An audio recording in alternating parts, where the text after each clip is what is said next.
Like I said, my husband and I have gone through rough patches where we didn't think we would stay married. For me, what changed my heart and my mind was understanding that we made a blood covenant.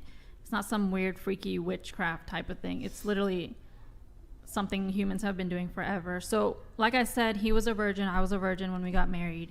And obviously, when you have sex, you know, there is blood because you're a virgin. And when I understood that we made a pact and a covenant in blood, I knew that even if I couldn't stand him, I hated him, I wanted to leave him, he's my husband no matter what I do. No matter where I go, if I separate, no matter what I do, he's my husband and I am, you know, his wife. And if I slept with another man, I am committing adultery before God because I've made that pact with him. And like I said, this is something that people have been doing since the beginning of time, in wars, in, you know, even religious settings. And in the Old Testament, for this to make sense to people, and especially Christians, in the Old Testament, when the Israelites sinned, they sacrificed animals, and that was their offering, and that blood spilt was the way that their sins could be forgiven. And then in the New Testament, it wasn't animals, it was Jesus Christ that was sacrificed, and his blood was spilled so that whoever believes in him would be saved and their sins would be forgiven. So blood covenant is the most powerful type of covenant you could make. And as Christians, you know, you understand that you see it in the Old Testament, you see it in the New Testament, and when you get married, you are making that pact. If you're both virgins, you made that pact. If you're not and you have a history, that pact is made in the blood of Christ. And like I said, I don't believe in born again virgins, as in you're biologically a virgin again, your hymen is intact again when you gave your life to Christ. No, it's not.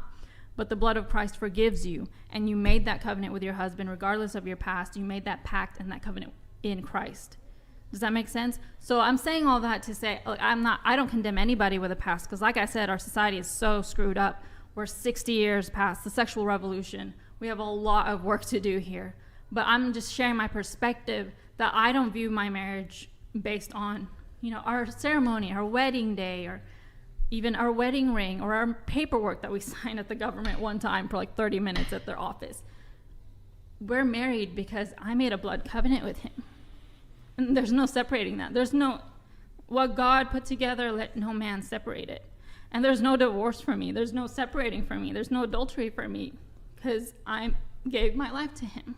And I'm creating life with him. We have 5 children, and we're going to have grandchildren. And this is a long-term, lifelong thing. And not just that, it's a generational thing. And so it's not just a religious, you know, pact. It's even a biological, a scientific pact. And I wish that we could, you know, slowly get back to that understanding. And even though we have mistakes and we've done things wrong, we could teach the next generation to do it better than we do. And just in the same way that the sexual revolution screwed us up, we can go back. They taught us, you know, sexual revolution, feminism, and all of that taught us that this is the way to go about life, is to sleep around. Well, we can be the change. We can tell the next generation, starting from right now, 2023, this is how you do life. I've done it the other way, and it hurt, and it messed us up. We have so much divorce. We have so much abortion. We have so many, you know, just people just sleeping around, and we don't know how to love each other. We don't even know how to talk to each other as men and women. And we see the fruit of all of that. And we can be the change and say, this is not how you do it, son. This is not how you do it, daughter.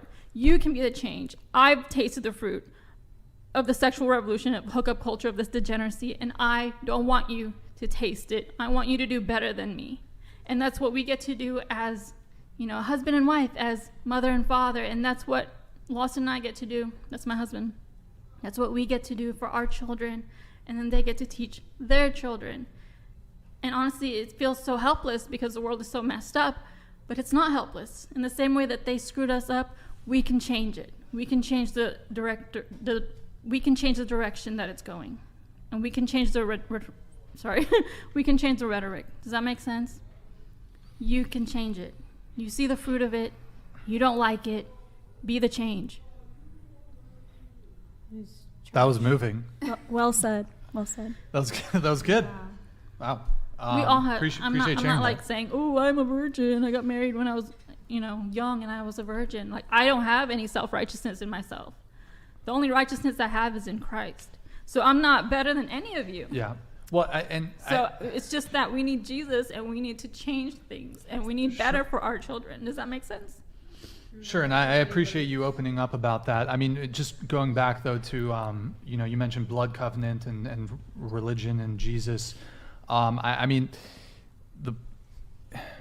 the problem with all that though, when it comes to marriage, and this your train of conversation there started off kind of because I brought it back to marriage, is that what people who are tradcons, traditional conservatives, is they fail to realize that the state you fail to realize that the state presides over your marriage, not your biblical values.